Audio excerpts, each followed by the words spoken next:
तो मित्रों, सबसे पहले बात करते हैं आंखों से अश्रु निकलने के सकारात्मक पहलुओं की। दरअसल भगवान की पूजा का मतलब धूप दीप नैवेद्य अर्पण करने से नहीं, बल्कि पूजा का मतलब खुद के मन को भगवान से जोड़ने से है। अर्थात खुद को भगवान को समर्पित कर देना ही असली साधना है। ऐसे में जब शुद्ध मन से भगवान के दिव्य स्वरूप का ध्यान करते हैं और उनका स्वरूप आपकी बंद आंखों के सामने आ जाता है, तो उनके अद्भुत स्वरूप को देखकर भाव विह्वल हो जाना आंखों से आंसू आने का एक कारण हो सकता है। दूसरा, अगर आप खुद का भगवान से जुड़ाव महसूस कर रहे हैं, किसी भी परेशानी में अपने इष्ट देव को याद कर रहे हैं, तो ऐसा अक्सर होता है कि जब आप परेशानी में हो तब रोकर चिल्लाने लगते हैं। इस बात को ऐसे समझिए जैसे बच्चे को चोट लगती है तो वो तुरंत उतनी तेज नहीं रोता जितना माँ की गोद में आने के बाद रोता है। ठीक उसी प्रकार अगर आपके जीवन में कोई ऐसा कष्ट आए जिसके समाधान के रास्ते आपको दूर दूर तक दिखाई ना दे, आपको ऐसा लगने लगता है कि किसी भी तरह इस कष्ट से मुक्ति मिले, तो आप भगवान को याद करते हैं, लेकिन उस वक्त आपकी आंखों से आंसू झलक पड़ते हैं। इसका अर्थ ये है कि आप संकट काल में भगवान को अपना साथी मानते हैं और आपका ये भाव देखकर भगवान भी आपकी मदद करते हैं।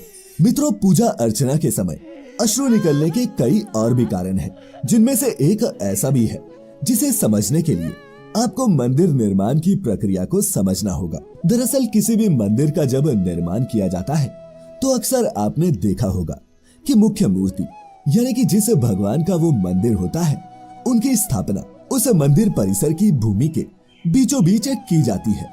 हालांकि वो बात अलग है कि बाद में उस परिसर के विस्तृत होने के बाद वो पहले की तरह नहीं रहता, लेकिन आम धारणा यही है कि मंदिर परिसर के बीचों बीच मुख्य मूर्ति की स्थापना की जाए। ऐसा माना जाता है कि किसी भी भूमि के टुकड़े के मध्य भाग में सकारात्मक ऊर्जा का संचय होता है।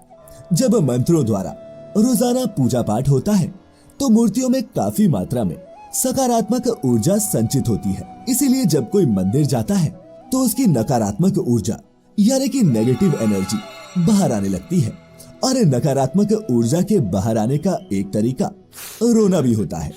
इसीलिए संपूर्ण ऊर्जा से भरी मूर्ति के सामने या फिर मंदिर परिसर में जब आप बैठते हैं तो भावनात्मक रूप से भगवान के साथ आपका लगाव बढ़ जाता है और आप अपने दुख प्रकट करने लगते हैं। और मित्रों, ऐसा सिर्फ मंदिरों में या फिर भगवान की मूर्ति के सामने ही नहीं, बल्कि किसी सिद्ध पुरुष के सामने जाने पर भी होता है। हालांकि भगवान तो सर्वव्यापी हैं, लेकिन फिर भी मंदिरों में जब प्राण प्रतिष्ठा कर मूर्ति की स्थापना की जाती है तो वहां आपके कष्टों को सुनकर भगवान का हृदय भी द्रवित हो उठता है। भक्तों की करुण पुकार सुनकर वैसे भी भगवान नंगे पांव दौड़े चले आते हैं, तो भगवान के सामने रोने से आपकी सारी मनोकामनाएं पूरी ना हो, ऐसा कैसे हो सकता है? मित्रों, बाकी ये भी कहा जाता है कि भगवान के सामने रोने वाले व्यक्ति को दुनिया के सामने रोना नहीं पड़ता। हालांकि ये तो थी सकारात्मक बातें, जिन्हें सुन देखकर आप ये समझ गए होंगे कि भगवान के सामने रोने से क्या होता है और रोना क्यों आता है। अब ये जानते हैं कि इसके नकारात्मक पहलू क्या है।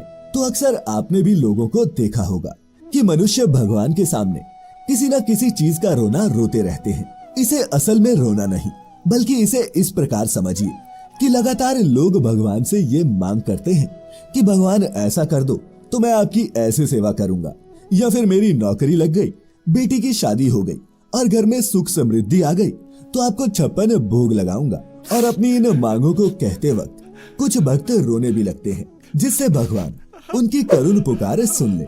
लेकिन आपको इस बात को समझना होगा कि भगवान कभी भी लालचवश किसी के अधीन नहीं होते।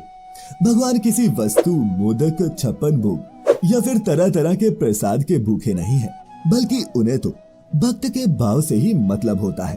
आप भगवान के सामने मन में क्या लेकर जा रहे हैं, क्या मांगने वाले हैं और किस बात को लेकर दुख या सुख प्रकट करने वाले हैं, उन्हें तो ये सब पहले से ही पता होता है।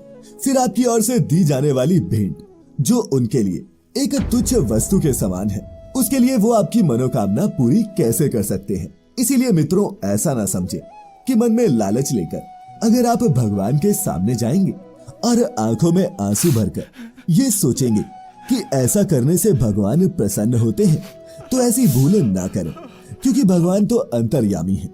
उन्हें हर पल हर घड़ी से लेकर भूत भविष्य और वर्तमान तक का पता होता है। इसीलिए उसको बनाने की कोशिश बिल्कुल ना करें जिसने ये पूरी सृष्टि और ब्रह्मांड बनाया है। तो मित्रों, आज की इस वीडियो में फिलहाल इतना ही। अगर आज की ये वीडियो अच्छी लगी हो तो इसे लाइक और शेयर करना ना भूलें। साथ ही सब्सक्राइब